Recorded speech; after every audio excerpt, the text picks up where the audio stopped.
Can you guys all hear me?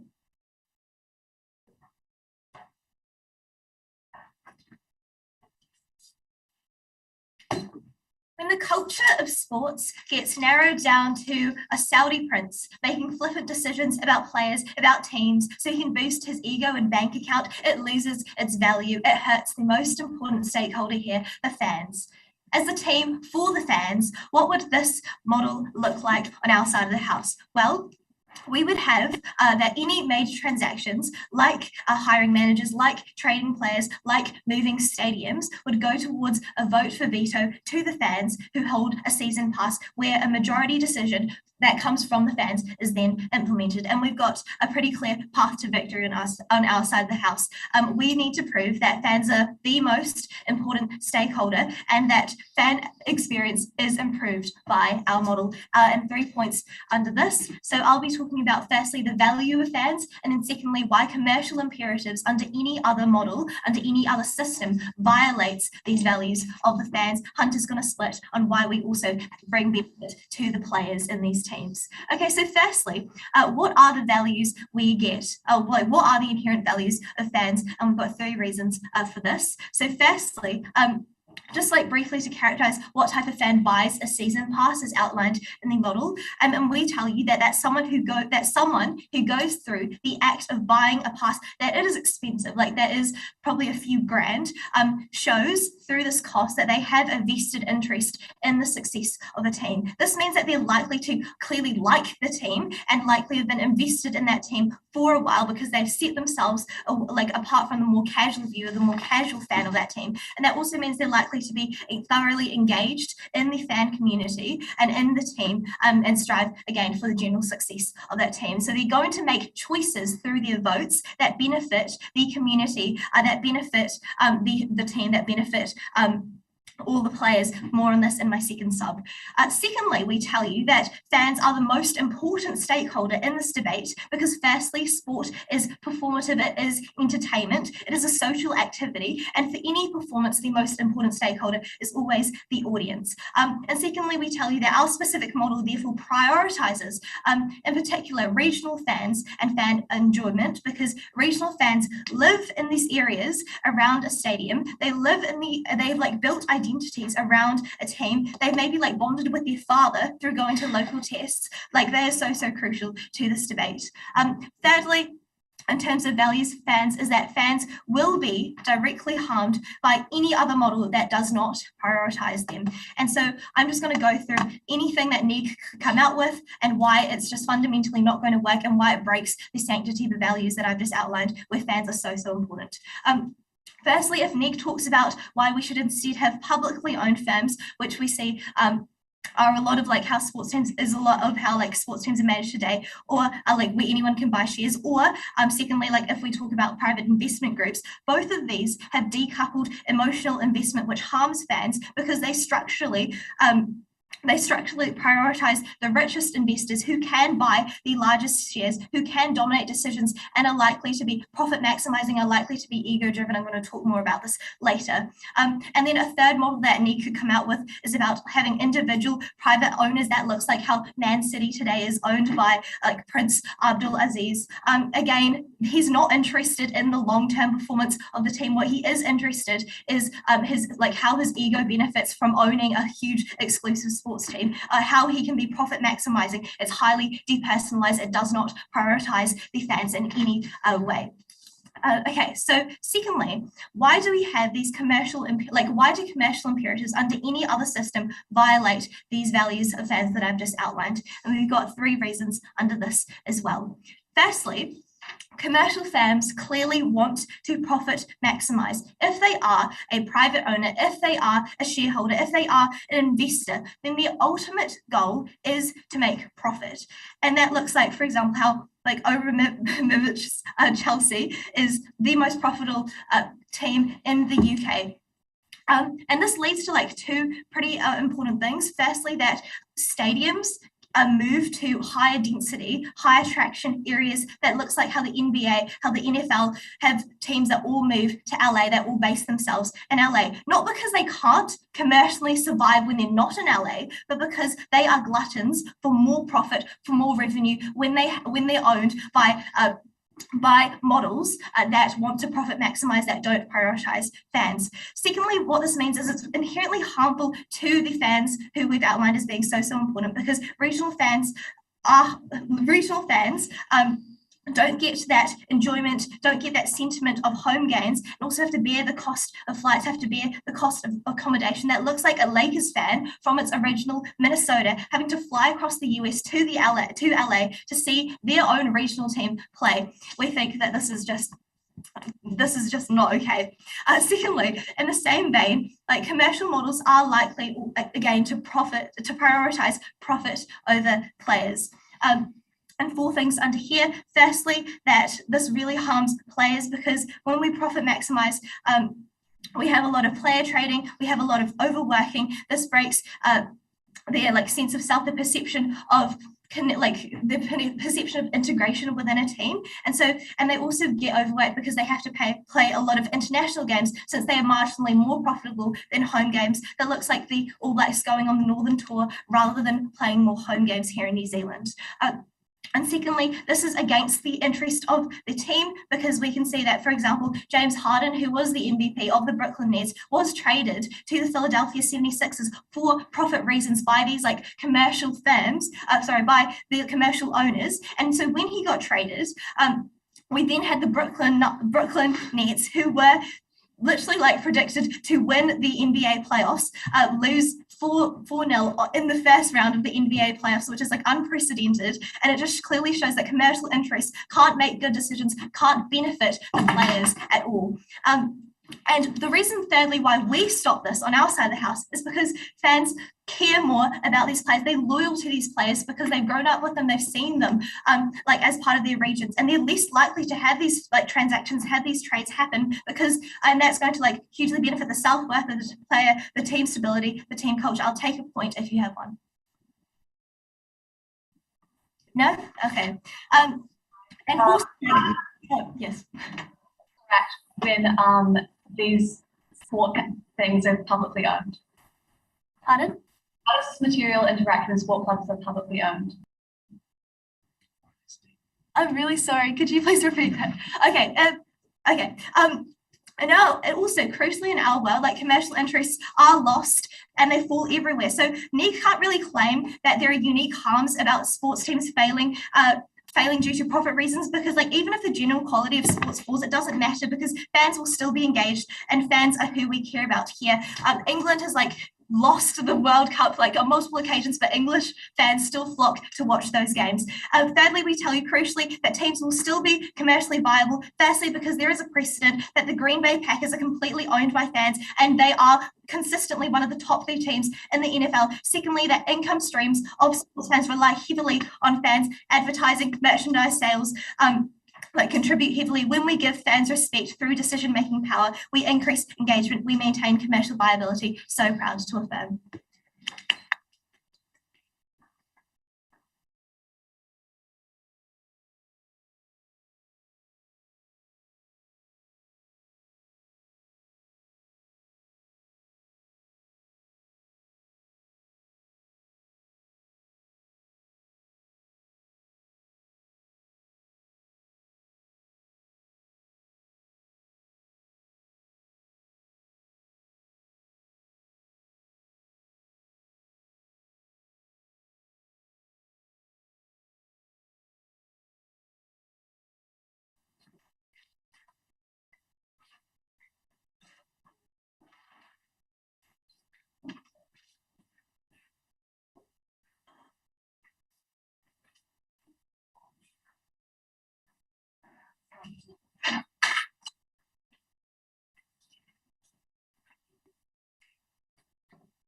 Cool. Before I start, I'll take POIs. Just wave your hand on the screen. Please do not unmute before I ask you to.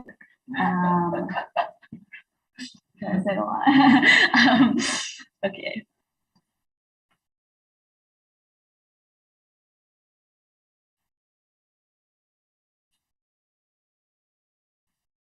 making decisions on the best thing for a sporting team is incredibly complicated. It requires incredibly rational decision makers. We don't think that fans holding a pass can make those decisions adequately. We think they need to be made by boards. I'm going to do 4 things in my speech today. Firstly, I'll give you a couple points of context. Then I'm going to give you some rebuttal to what we heard from first half. Then I'll bring you 2 substantive points. Firstly, why these pass holders are going to be making poor decisions for the team. And then secondly, why this kind of voting system is just going to be a flawed system that harms the team. Right.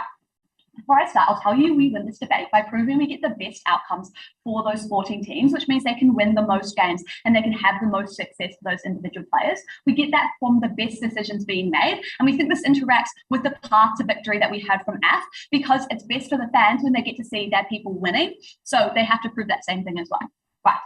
Context. What we support on our side of the house is we support like the private ownership of like these boards of clubs and making these decisions. This looks like the CEO of the club. It looks like people who have really large shares in the club making those decisions. We think this private investment kind of thing looks like multiple investors. They stay invested in this for like years, decades, because they want to get a good return on their money, which comes from a team being successful, which makes the best decisions, which I will now prove in my first point. So why do these pass holders make the worst decisions? The context here is that decisions impact the success of this team, right? Because it's whether they hire the best coach that means that they win or lose. It's whether it's financially viable to stay at the stadium, whether the team can continue spending all the money they do on training and equipment.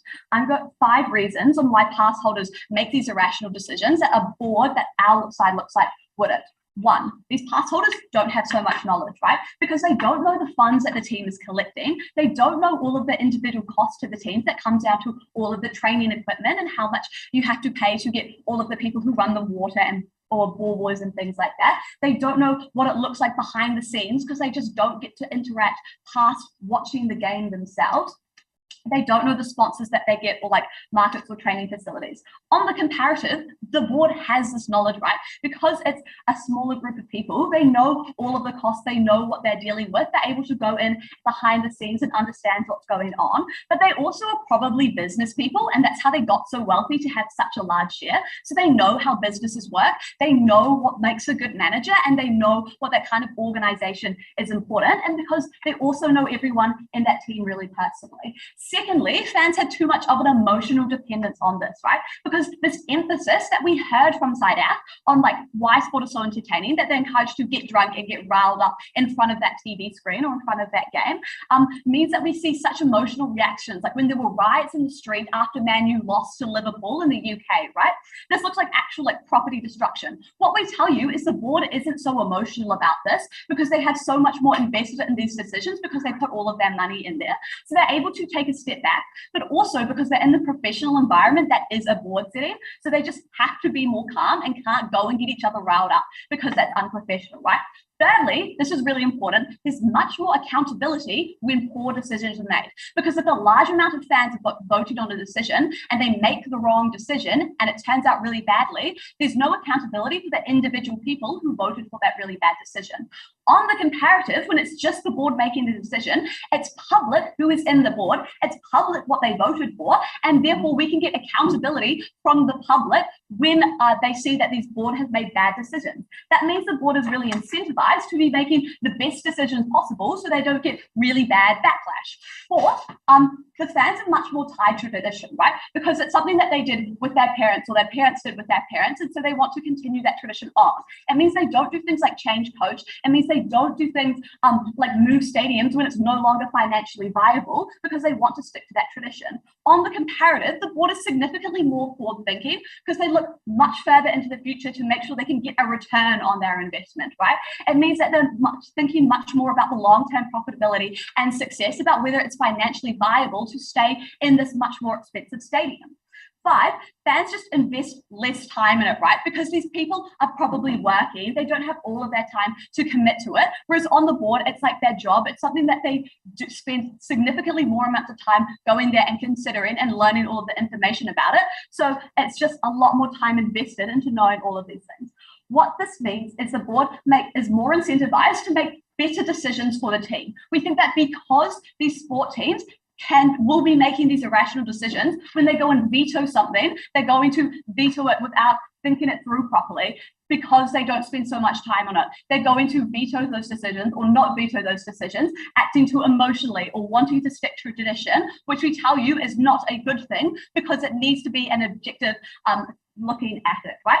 The way this wins us the debate is because if fans are making bad decisions, that's bad for the team and means the team can't be winning or the team is losing money, and that's bad for the fans themselves. Right, before I move on to my second point, I'll take a POI real quick. Why is winning the most important thing to fans? Because you just told us, right? You told us in your first speech that it's really important to fans. They sit there in front of the TV, they get all emotional and they want to see what's going on. So it's most important to them that they win. That's exactly what you gave us in your first speech. Okay, why this voting system is a flawed system. Context here is that these sport teams need decisions to be made quickly so that they can always know what's going on. I've got 3 mechanisms to prove why the system is so bad. Firstly, it's just impractical, right? Because if there's a large amount of people with the fan pass, there's a large amount of people who are voting, and that takes a lot of time. It takes a lot of time for people to be able to consider these decisions, to be able to get educated on them. It's the same way it works with like referendums, right? But actually what we tell you is because it takes so long, that's really bad because it just holds up lots of decisions to be made. If AF wants to say we can make these decisions faster, it gives those fans less time to consider it. And so they're going to be making even more irrational decisions that are even worse. Secondly, it doesn't represent all the supporters. AF told us these passes are probably a few grand each. Not everyone can afford it because a lot of people are just working class people who have better money to spend thousands of dollars on, right? So if it's only those with pass holders who can vote, a lot of people can't afford it, but still care about the outcomes for the sport team, right? Or still care about themselves. The board, when it's exclusively the board making the decisions, they have to listen to all of the public. But when these pass voters are the ones who are voting on it, they can say, actually, we already are listening to the public because the pass holders are voting on it. But we told you there's a significantly larger group of people who can't afford those thousands of dollars and still have a vested interest in some of these decisions. Uniquely ones like moving to a more expensive stadium, which would have more expensive tickets, which is going to be less affordable for those people who can't spend thousands of dollars on a season ticket pass, where it's going to cost them more money to try to support their teammates. That's key decisions that get entirely ignored. On the flip side, when we just have a board, because they're going to be taking in all of the public's decision, they don't have the excuse that we've got this vote going to the pass holders. They're going to be listening to the people who can't afford a more expensive stadium.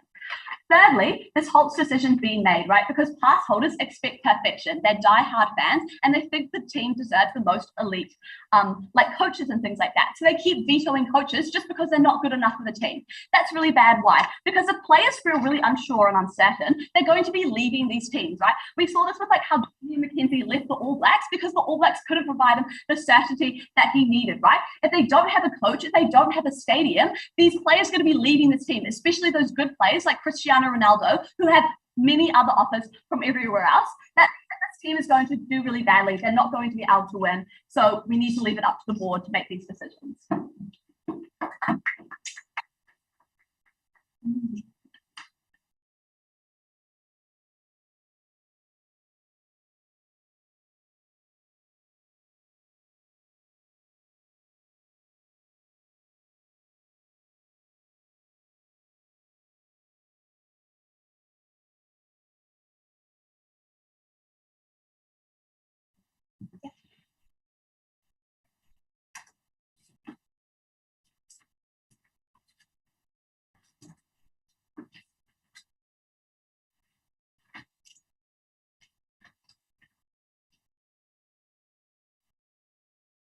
Am I audible?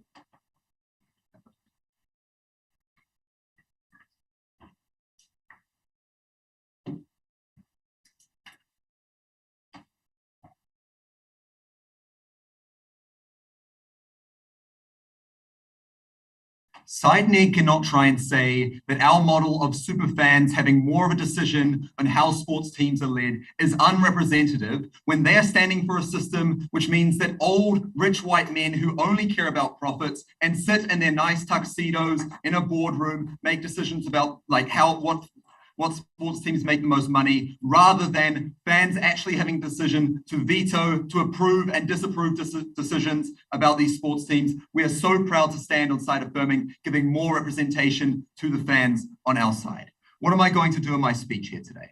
I'm going to do three things. Firstly, address how fans interact with these decisions. Secondly, address the livelihood of these teams. And then thirdly, why we benefit players as a whole. Let's firstly talk then about how fans are likely to interact with these decisions. We firstly heard from side negating that pass holders are unlikely to have a significant amount of knowledge and thus they're going to make bad decisions. Three responses to this. Firstly, we tell you that fans only have the ability to veto and approve or disapprove decisions, which means that all the material about fans making bad economic decisions is not going to happen because the board is still going to make those decisions and they pass them on to the super fans, and the super fans can then say, yes, we approve of this, or no, we don't. Secondly, then, we tell you that owners and board members don't have all of the knowledge about how individual players act within the team, or when they trade players, how these players look. These board members are unlikely to be going to every single Boston Celtics game, for example. So they're not going to know how Marcus Smart actually individually performs,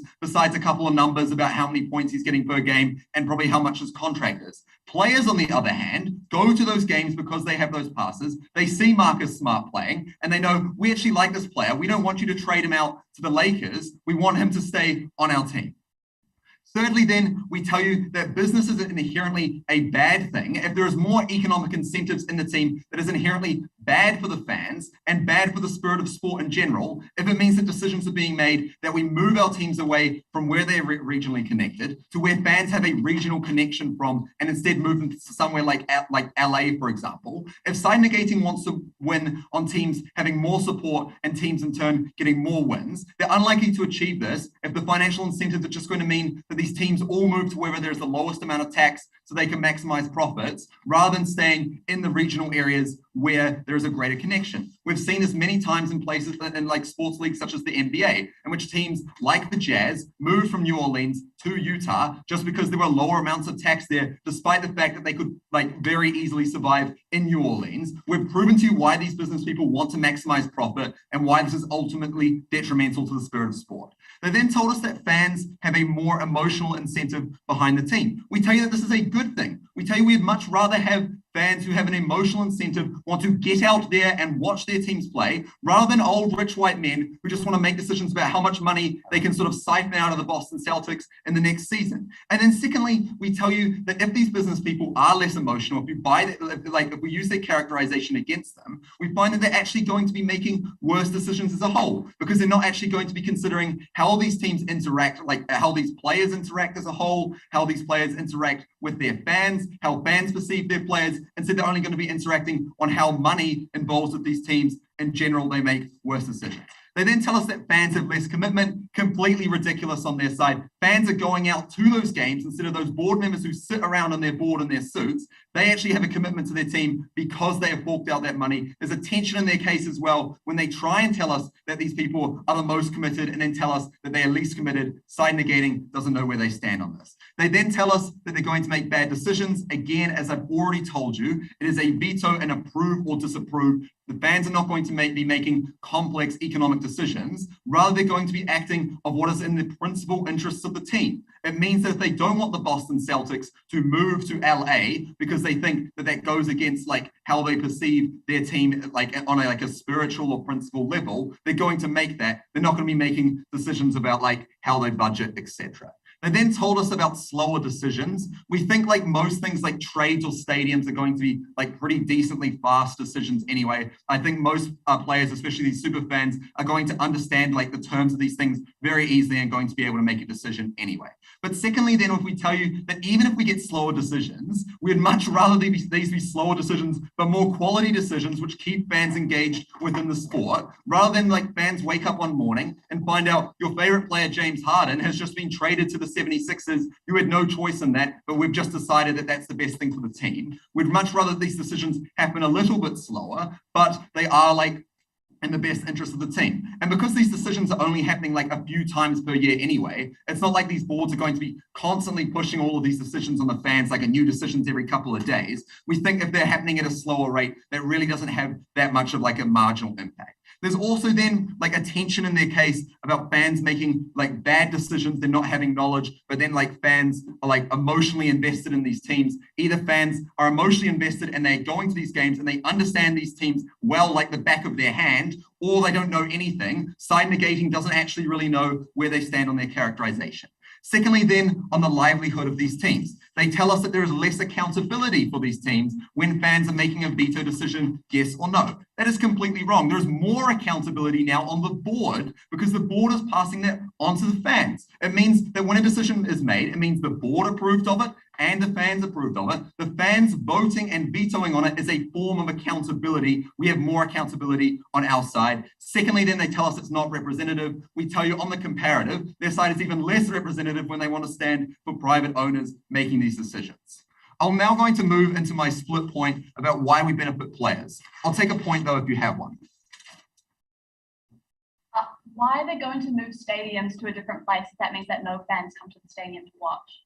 Well, no, because people are still likely to go out to those like stadiums and stuff, but these like because people like to go out to a sports game, but it means that all of those fans who are invested in those teams are not able to go halfway across the United States to go to those games. And also because they're making these decisions because they may get things like lower tax or things like that, things which are just mechanisms for them to maximize their own profit. Let's talk about then why we benefit players. 2 reasons for why we benefit players. Firstly, we tell you that when in a commercial system with private interests like side negating wants to push on us, players are likely to be playing more. They're more forced to like play more games, play more international games or stuff like that. We see this with things like college sport recently, in which like college teams don't have an interest in these players. They don't have a vested interest in like developing these players because they know that they're going to leave that team in a couple of years anyway. We tell you that fans on the other side, because they are more emotional, like side negating tells us, have a vested interest in the interests of these players. It means that these players aren't going to be overworked as much. It means that they're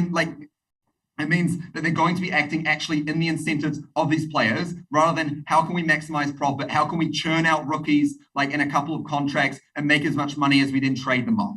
Secondly, then we tell you we get less trading of players. We tell you why do we get less trading of players? We tell you because fans have more of a connection to these players than those rich white businessmen who don't actually go to the games. This is good for 2 reasons. One, the quality of games better, and we win more because we have more stability when teams are actually able to be more of a concrete unit and feel more invested in that team because they're not getting traded around the states, for example. And secondly, we have more fan connection to those players. We get more turnout to those games, and in turn, we get more revenue for those firms. Players are more connected to those teams, stand with the side of the fans, stand with side affirming.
just because I watch the Man U game every Saturday morning or night or whatever, that doesn't mean that I have a fundamental understanding of the financial mechanics of such a large corporation as a sports team. That is what AF fails to understand in the debate. That's why they lose.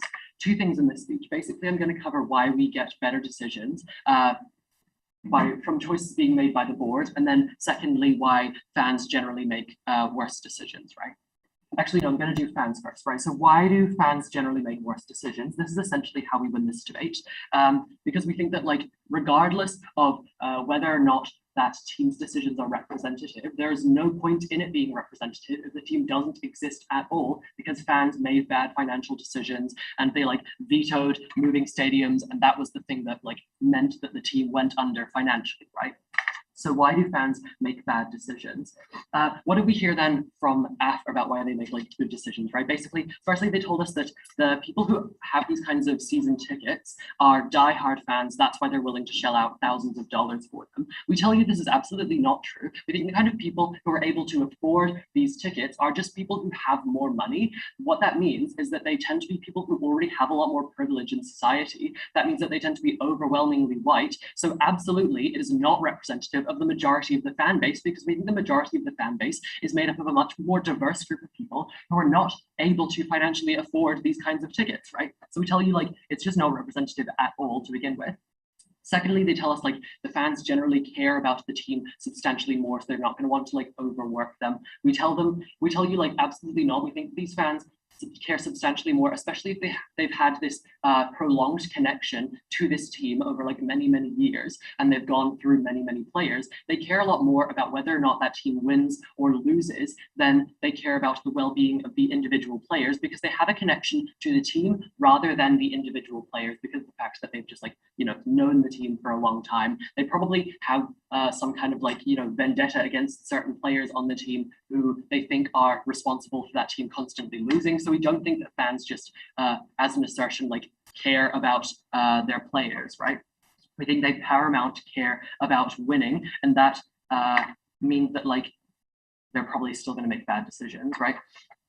So secondly, then, what did we tell you about why fans are bad actors in this debate? We told you that fans care about winning above all else, right? We also told you that they are really emotional. We told you they're incredibly reactive to if their team loses and then there's this decision about whether or not they should fire the coach, they're probably going to want to fire the coach, right? We tell you that the response that we heard was basically no, they care about the team. We think that the reality is what fans think is in the best interests of the team does not always align with what is in the best interests of the team. That's what I'll tell you throughout the rest of my speech, right? So secondly, we told you this is the main thing, that they actually don't have enough knowledge, right?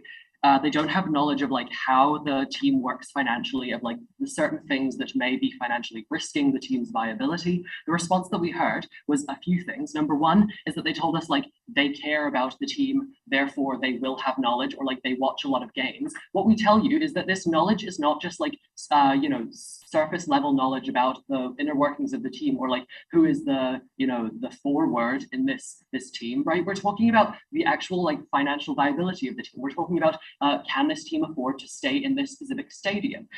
Is it too expensive, right? And so we tell you that all of this stuff around team fans just not having enough knowledge still stands. But secondly, then they told us this rather bizarre point around how fans just do not make big decisions, because they told us they're just vetoing or not vetoing. Note that the MOOC specifically stated these are major financial decisions, but we tell you no thanks. Something vetoing the sale of the team is a pretty massive decision, and we tell you especially because of the fact that oftentimes teams will sell when the owner just can't afford to keep that team anymore, or it's going under. We think that if fans have the ability to veto that sale of that team, that's really harmful, because that means that they just have a disproportionate amount of control. But secondly, even if this is true, note that this basically just flattens literally all of their benefits around fans having control. Either fans have a lot of control and they make choices which are in the best interests of the team, or they have very little control, and then all of their stuff about why fans will make choices in the best interests of the team literally do not stand, right? They can't have it both ways. What else? Oh yeah, so yet again, we told you they tell us this other point around why This will increase the connection between fans and the team. We tell you this is only going to increase connection and engagement with that small minority of people who are able to afford those season tickets. And yet again, we tell you that's a really, really small, already privileged group of people, which is not representative of most of the team. Yes, so I'll move on to the board, why the board makes better decisions, but I'll take a POI first. When a large fan decision like moving stadiums is made, fans are likely to be engaged and understand the financial impacts. Who do you think will have no information here? Sure, so we just tell you a lot of that information about the financial viability of the team. We tell you stuff like, I don't know, their stock prices or something like that. That kind of stuff is probably not going to be available to players, to fans, but we tell you, even if that kind of information is available to fans, we think that they generally care a lot less about that kind of stuff because of all the material that we gave you at Cara about why they're way more guided by emotion than financial viability and doing what's in the best interests of the team. So even if they do have that knowledge available to them, they're just not going to use it. They're just not going to care about it, right?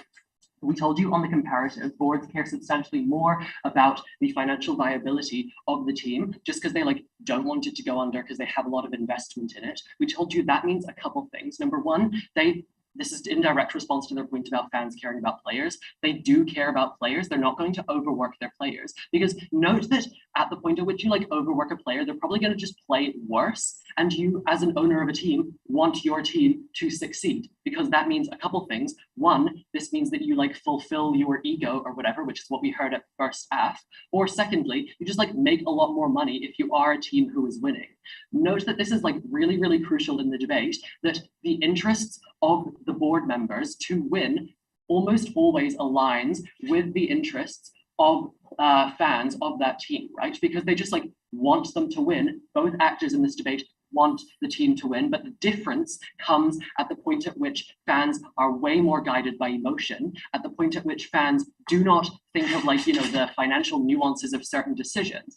Finally then, on accountability, right? So basically they said fans are the accountability mechanism for boards in an AF world. But we tell you, we're talking about accountability for the people making decisions. In an AF world, the people making decisions include that small minority of fans, but in an AF world, there is just substantially less accountability if those fans make bad decisions, right? But on our side of the house, when boards make bad decisions, there's a distinct group of people who can be cancelled on social media or whatever, or who can be targeted by people who want to hold those boards accountable. What we see on the comparative is literally just this amorphous group of fans who vote in this veto election, right? So yeah, the key difference here is essentially the incentives acting upon either party are almost identical. The very marginal difference is just that fans are way more emotionally motivated, whereas, just boards are simply not because they just care about money. Okay, thanks.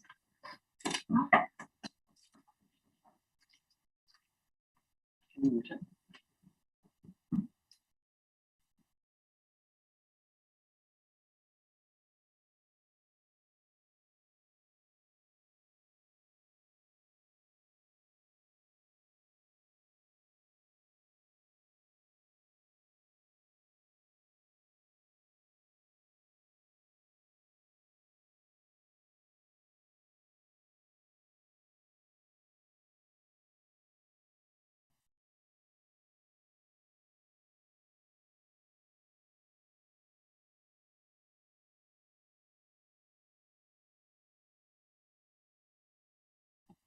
Am I audible? Cool. Starting speech in,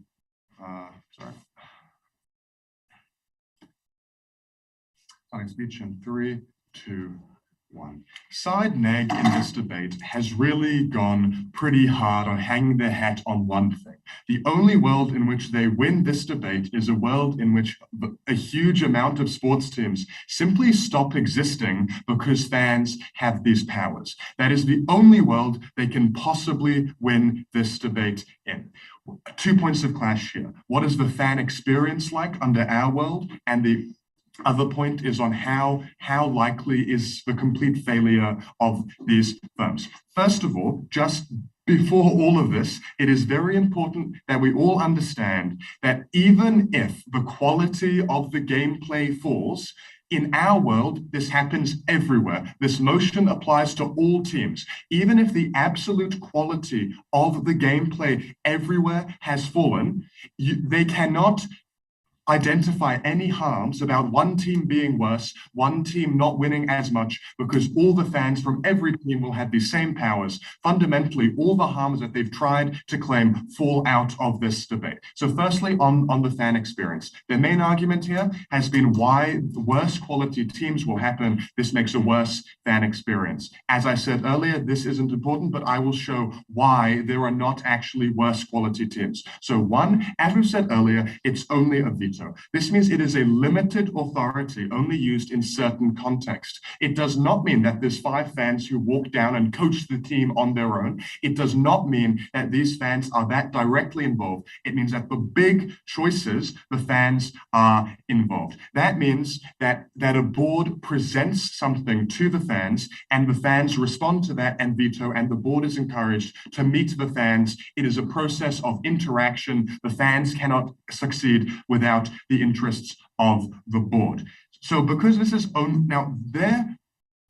some of what they've said here is just absurd. They've said that it is not truly a sample of the fans. Sure, it is a sample of the fans who care. It is a sample of the fans who've chose to invest their time and their money in attending these games. It is the old fans. It is the fans who are the most invested. It is the most important stakeholder group in this debate, obviously, because these fans are the ones who've signaled that they care the most by investing their time and money in this team. They are the only people really who matter in this debate. It does not matter that a 14-year-old who likes Man U from New Zealand is annoyed by a choice or that their voice isn't heard. It matters that the guy who's invested 20 years of his life into that team and going to all their matches, he is the one who matters in this debate, not the 14-year-old boy who likes the blue jersey. That is not the important group in this debate. We serve the interest of these fans. They are who matters. So if it's just a veto, how does this veto act? What kind of big choices are being made? They've said that,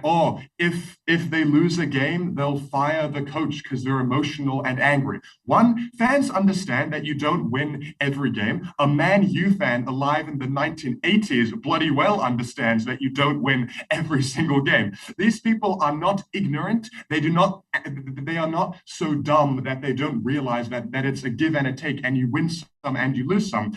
These people will act in their own best interest. It is absurd that they claim that they have no knowledge or no understanding. They are super fans. They are invested. They know what they're talking about in many cases, and when they don't, they cannot make choices on their own. They need the cooperation of the board. It is a compromise between the action of the board and the fans. The worst extremes of like super fan impulse will not be represented in the choices made by these clubs. They will not fire all the coaches. They will not be coaching themselves. This is absurd on their side. So what kind of things do we actually stop happening? We stop the profit maximizing impulses of these teams from destroying the local fan experience. That is what we achieve. Now, we have established from first, and they have not actually challenged that these individual owners, these investment group owners, they are commercially interested. They want to make as much money as they can beyond viability. They want to make money for themselves beyond what is useful for the fans to still have a game to attend. Why is this so harmful? One, because they move stadiums. America, perfect example, NBA, they all move to LA or they move to somewhere that doesn't have as much tax.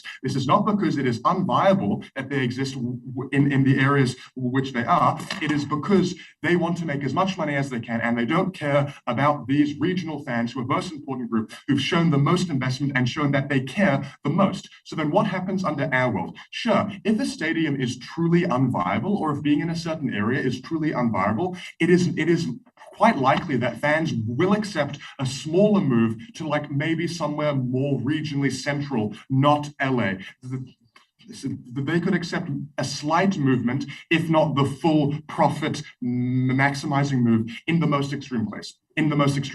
But in the vast majority of instances, these stadiums can exist, these teams can exist in the places which they are. It is just that their owners do not want them to. Now, the other thing here has been that people's Okay, what our other impact is here is that people's favorite players might be kept on and will not be traded. One, this is actually good for engagement, even if it is best that that player moves. There's still the more engagement from your favorite player still being there. There's still the more income from the player being there. It's still all these positive things, even if the absolute quality of the game overall has fallen. Note it's fallen for everyone. There is no relative change in any team. It's only about the increase in general fan engagement across all teams.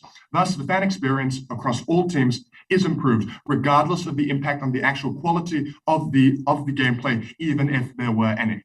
Now, onto how commercially viable these teams are. I've done a bit of this stuff early, and how fans do not have total veto, do not have total power to just make choices on their own. They must work alongside a board. What will probably happen in my previous example is that the board will have an idea. It'll be presented to the fans, and they'll compromise and they'll work something out. The fans will likely be able to be shown that something will make the team fail, will make the team unviable. It's not as if they'll die on that hill because they really like their stadium being there. It's very unlikely these fans are that single-minded. They have the best interest of the team in mind. They've invested their lives into these institutions. I will have a POI if you have one. Why can't like someone like a Saudi prince who spent thousands of dollars to be on a board care about their team winning and the team doing really well? I mean, they can, but is the Saudi prince as invested as somebody whose entire formative childhood experience is going to all the Arsenal games? No, that Saudi prince is invested in their own ego and making as much money as they can. That's why they're a Saudi prince and not killed by a member of their family. You know, this is how these systems work. We believe that the Arsenal superfan is a much better runner of Arsenal than the Saudi prince. So what we've shown is that there's still commercial viability. They will not fail completely because there is a compromise. Maybe stadiums don't move as far, and even if some players aren't traded, even if worse objective choices are made, it happens everywhere. It's the same for everyone. So sort of a relative quality does not change, and the absolute quality is unimportant because that does not actually impact fan engagement. England fans in the 1960s were still even more engaged perhaps than now, regardless of the absolute quality of that team. And the England team now could certainly beat the England team from them. It is irrelevant what the absolute quality is. It matters that in our world, the fans are more engaged. Stand behind the fans, stand behind Side F.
Awesome. So I'll just take POIs by raising your hand. Cool. Look, It is obvious in today's debate that both a board and both the fans have incentives to want the team to succeed and care about the team. But the issue is that with the season ticket holders, they are so engrossed with keeping old customs and traditions that they don't realize that these traditions no longer work and hinder the long-term success of the team. But secondarily, they just lack the inner workings and knowledge that a board has to ensure that this team has long-term success, which ultimately benefits the fans. This is when we get things that look like keeping a stadium when you could get one that is more practical and beneficial for the long-term success of the team. What I'm going to do is two things in the speech. I'm going to spend most of my time talking about how these private investors make the best decisions for the team compared to these season pass fans. And secondarily, I'm going to talk about just the general flaws of this voting system. Awesome. So why are private investors make the best decisions for this team? Look, I think this is the most important point to show today, because if we can show that the board make the best decisions for the teams, that ultimately just ends up benefiting the fans, because it ensures long-term success of the team, which ensures that the team win in their tournaments and can compete in the future, which ultimately make fans happy. So that means that we can co-opt all side F's benefits if we show that they get the best benefit. So there's two ways they do this. Firstly, what we heard under this point was side F telling us that this characterization that these season pass fans care more about the team than the board does, and that the board only cares about profit. Look, two responses to this. Firstly, we've told you from the start and down the line that the board actually become shareholders in the first place because they care about the team. They become the CEO of this sporting club because they care about the team. Because often these board members start off as like these season pass fans who are super fans, and so that's why they just intrinsically care about the team. But we secondly told you that they probably have more of an incentive to care about the team than fans, because it is actually their job, it is their livelihood, and the consequences of their actions have a direct tie to them because it is their job and influence. We agree, yes, that fans are emotional and care about the team, but it's not going to be to the same extent as someone who is on the board of the team, because they have to interact with it in their everyday life, whereas a fan probably goes and watches the game every 2 weekends. That is the difference here. So what I show in this is that both sides obviously care about the success of the team and want fans to enjoy the game. Look, we both agree on that, and they both want to make good decisions. What I'm going to show to you now is that we're actually able to get these good decisions and actually practically make it work, because wanting to do it and actually getting beneficial decisions for the team are two different things, and we're going to show to you that this only occurs when we hit the board making decisions. And there's a couple reasons for this. The first reason that we get actually good decisions is because the board has more knowledge. Look, we've heard 3 responses to this. The first is they said that fans actually have knowledge as well because they care about the team, so they're going to watch the game, they're going to know all about the scores. But what we told you at Larry, and still stands, is that's not the type of knowledge that they need to know. The type of knowledge we are talking about is like financial knowledge. It's things like, oh, can we continue with the type of income that we're getting in from fans? Can we continue to afford our stadium? Can we continue to keep these expensive players and ensure that they have a good income? This is the type of stuff that fans wouldn't know and that the boards would know, and that's why they are able to make the best decisions. But the second response that we had to this, which is what we mostly heard at third, and is their major pushback to this point, which doesn't really stand, is that these fans don't need to worry about the knowledge because they don't need knowledge because they're only vetoing, and so you don't need to have the full knowledge to veto. But that's just not true, because you need to veto, you actually do need knowledge, because you need to know the knowledge behind, oh, is this stadium, are we able to still afford it? It is intrinsically linked to the financial decisions. So what this means is, like, if you want to have an international game, fans might veto it because they think that they don't want to go watch the game internationally because they want to maintain their culture in the area. But the reality is that the international game is beneficial to them because it means that otherwise they might become insolvent as a team. That is the harm, because these fans, when they're vetoing, they still need to have knowledge because they're making decisions, they're making a vote on something that does have a financial or an operational outcome, which means they do need to have knowledge to this. What this means is that most of their thirds material doesn't stand. What else did they say then? They said that the board don't go to the game, so they don't have knowledge. Look, this is similar to my first response on the knowledge point, which is, again, that's not the type of knowledge we are talking about. We are talking about operational and financial knowledge in this debate. So at the end of this, we understand that the board is always going to have more knowledge, and that when it comes to vetoing, knowledge is important because it determines a financial and operational outcome, which hurts the team and its ability to operate as a whole and its ability to succeed. So ultimately, when you have more knowledge, you are able to make better decisions towards the long-term success of the team, which means things like, oh, they will be able to play in future games, they will be able to go to this competition, they will be able to continue to travel, to continue to have a marketing support behind them, which all of this leads to the team winning and fans getting the benefits of that and fans having success. What else have we told you from Kara that hasn't gone responded to under this point on why private investors make the best decisions for the teams? Look, we told you that fans are more emotional and therefore they make irrational decisions.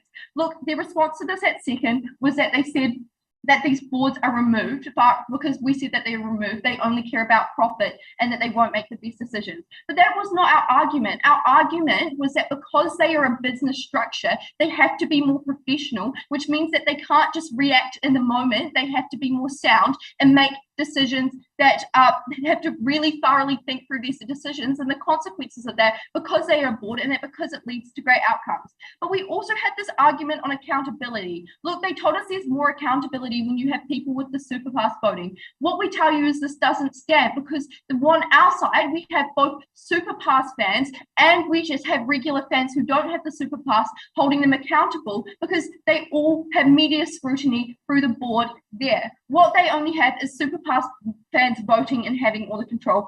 But finally, we told you that we had better decisions because of the tradition on the side.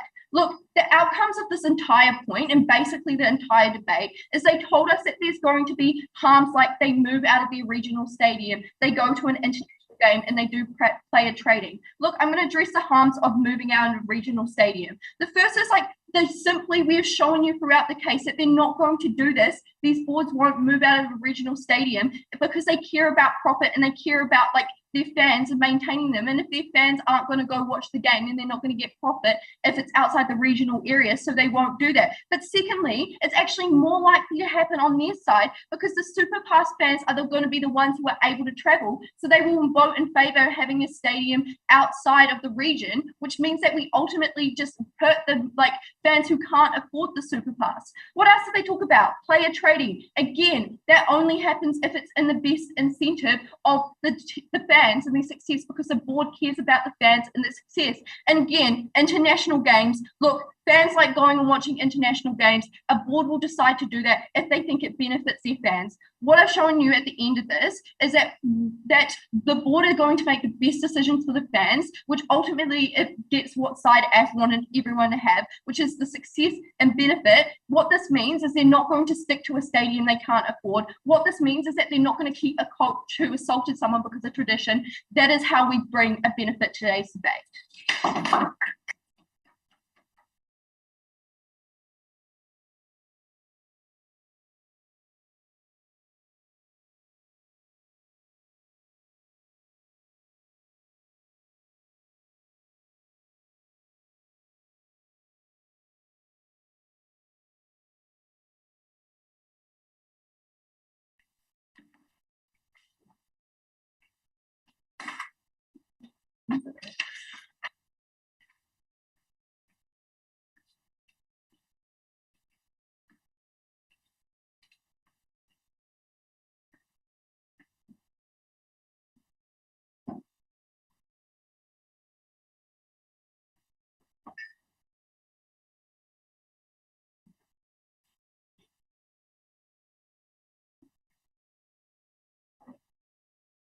it's the players whose livelihood it is that comes down to what happens to these teams, right? Where this is their job to be playing those games. But also those fans want to see them succeed and want to see them win because they're so emotionally invested in their game. What I'm going to do in my speech is I'm going to talk about basically three things. Firstly, I'll talk about why boards want the same good ideas as fans, and so why they're the best people to make those decisions. But then I'll tell you why even if those things they want are different, the board actually makes better choices there. And then lastly, I'll tell you about how this comes to really harm those teams and mean that like players end up leaving the teams. Right. So why these boards want the same ideas as fans? What we told you down the line is that if these private investors are spending thousands of dollars on these teams, they obviously want them to succeed. They obviously want them to be able to win games, and they want them to stay financially viable in the long term so that team doesn't have to shut down because they can't afford the stadium rent.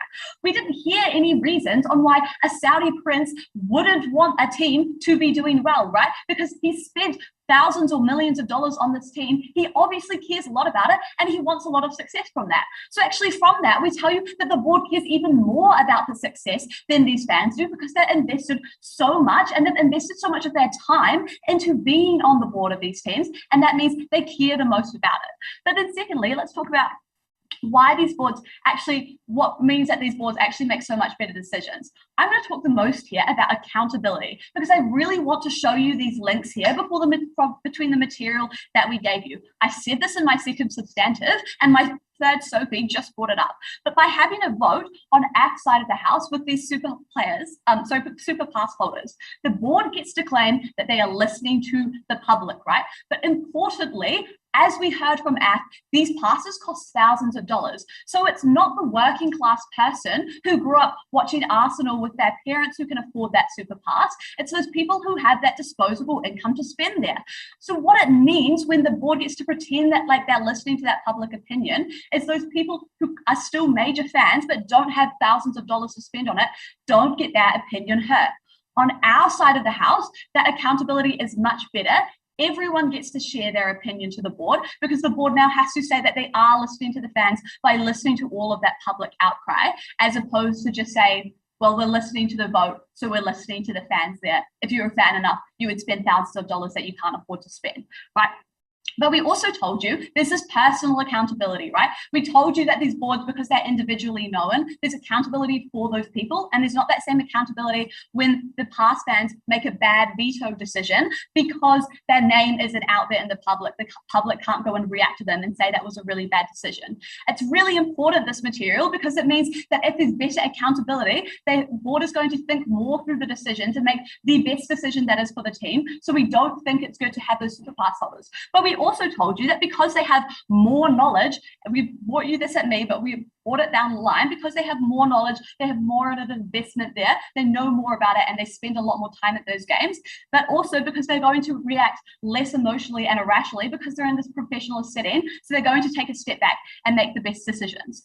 So thirdly, what I tell you is that when these past fans can make veto decisions, they go and harm those great decisions made by the board. They go and veto the decision to move stadiums because it's more financially viable, because they want to stick with tradition, like I told you at first, but we continued it down the line. And then secondly, we told you that the time for this vote gives uncertainty to these players in the team, right? Because if it takes a season to be able to decide on a coach because that care about tradition means they keep vetoing new coaches and things like that, it means that players have to leave because they don't feel sure in their team. And it means that fans go and lose their favorite players then because their players weren't able to get the importance that they think they have. They weren't able to get like long-term investment. And so fans get harmed in that way as well. What this means is that we need to leave these decisions up to these boards who have the proper incentives and who are actually capable of making rational and sound decisions.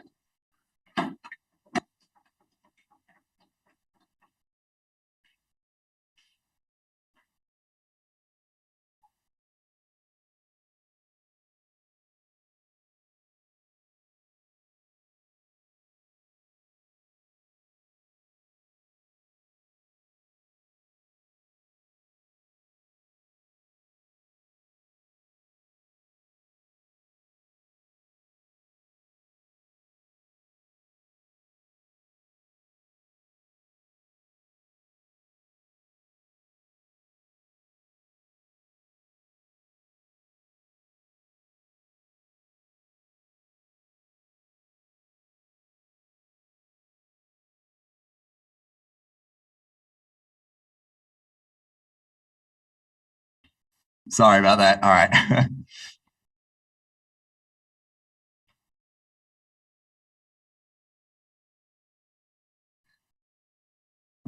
The world that Seidnig is creating is a world of economic interests over the spirit of sport. It is a world in which only the very rich can have decisions about how teams play, about how teams function in the world of sports. Stand with side affirming, the side that wants more accountability, more representation, and overall better outcomes for our fans. What am I going to do in my speech here today? I'm going to walk you through our path to victory, firstly addressing why we win the characterization of how fans interact with these decisions, how we win this debate then on winning the spirit of sport, and we extend our margin with economic viability. Let's talk about then how fans interact with these decisions. 3 pushes that side negating pushed on us. Firstly, the idea of information. They tell us that fans are not going to have any information and suddenly boards are going to have more. We told you that fans have some information because they go to those games, they understand how those players work, they understand those inner workings of that sport. But we also told you on third, and we tried to tell you in a POI, but it wasn't taken, that there is going to be some level of information in decisions. The board isn't just going to say we want to sell the team, not tell you how much money we have, not tell you what our deficit is. They're going to say this is a $150 million decision. We need to make it because we're currently at a $50 million loss. Side negating actually needs to ground themselves in the real world about how these decisions are made. Secondly, they tell us that these people are emotional. Firstly, we tell you that the emotional component is very important for board members who want to maximize profit. But secondly, that their characterization of emotional is completely ridiculous because they want to tell us that these plans are so emotional that they drive these teams down, like these teams that they obviously very much care about, drive them to the point where they don't even exist anymore and we don't have any sports. That's ridiculous, one, because the demand for sports is still going to exist. And secondly, these teams clearly care about their sports, they have an emotional connection, they care about these teams. We tell you that what you actually get and what we told you in third is you get some level of a compromise. It means we're not going to move all the way from LA from Boston. Maybe we'll just move to Connecticut or we'll just move out of like Boston into somewhere else in Massachusetts, for example. You're not going to get these crazy decisions where the fans just want to kill their own sports teams because they're so emotionally connected. Completely ridiculous. Thirdly, we told you that these fans are more committed. The only analysis side negating tried to bring to us was that, oh, somehow because you buy a team, you're invested in it. We brought you analysis down the line about how people see this as an ego trip, how they see this as an investment. They didn't really respond to this. We tell you this still stands. Fans are going to interact with these decisions with care, but also with emotion because they care about these teams. Let's talk about then how we win the spirit of sport. 3 reasons why we win this. Firstly, fans are more engaged with decision making. We brought you plenty of examples through the lines about how teams in the NBA, how teams in the NFL, how teams in England, for example, are like decisions have been made by the board in which they move from stadiums, in which they lose that connection. I brought you examples about the Jazz, for example, moving from New Orleans and how that harmed fans. We get more engagement on our side, and thus the spirit of sport is improved because people feel more invested behind their team when at least more people can make decisions. And even those fans who aren't being able to vote, they feel that the actual common fan is actually making a decision rather than an old rich white man who just bought the team because it's a bit of an ego flex. We told you we get more accountability. Their analysis is all a bit flip-floppity about like, oh, the super fans are going to be like, make these bad decisions that the fans don't like, but then they tell us they're emotional. They don't know where they stand on accountability. And thirdly, we told you that decisions about players are going to be better because these fans understand the players better. We didn't hear any response on this. Because we've weighed this material more against economic value, because even if we lose all like even if we lose, that there's no more big money in sport, that these teams make less money, we tell you that if fans are more engaged, and because that's what we set ourselves to win in this debate, that fans are more engaged and the quality and spirit of sport is better, we still win this debate because we have proven to you that these sports teams are not going to just suddenly not exist like side negating wants to push on us. Because we're the side of fans, because we're the side of the spirit of sport, stand with side affirming.